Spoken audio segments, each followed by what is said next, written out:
kafafuwanki zaki shiga cikin kwale-kwale yayin da wata guguwa mai karfi wanda nake kallanta a kusa da ke za ta zo ta kifar da ke. Amma zan baki igiya daga lokacin da yake cikin wannan yanayi ki ringa faɗin la ilaha illa anta subhanaka inni kuntu minaz zalimin.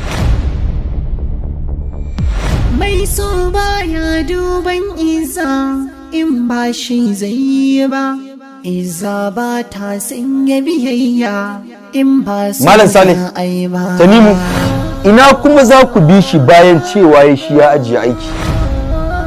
Mu ma mun ajiye aiki kamar yadda Umar Hashim ya ajiye.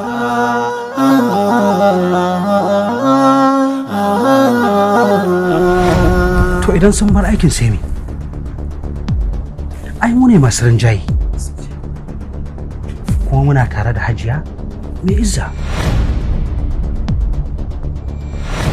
Izar suna faruwa a kasi da mabuɗin.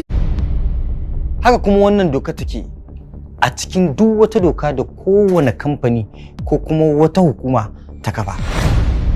Muddin wannan dokar bata ci karo da dokar Allah ba, to duk wanda ya kare wannan dokar sai aka bayar da cin hanci domin canja wannan hukunci. To da wanda ya bayar da wanda ya karba sunan su yan rashawa. Malam ka rufe mana baki. Ba kai kaɗai ne mai wa'azi ba.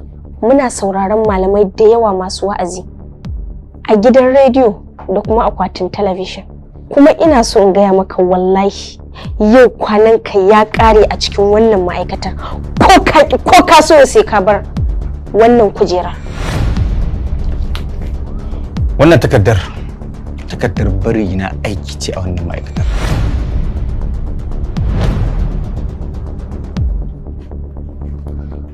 Kuma abin da nake so ki sani shine ba Umar Hashim ne matsalar ki ba. Girman kai da jiji da kai shine yasa kika mayar da jirgin karfe ya zama jirgin leda. Amma kuma yanzu da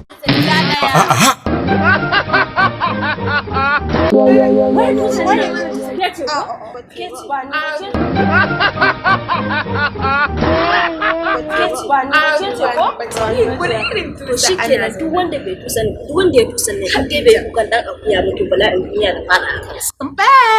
Kiko ce. Kai!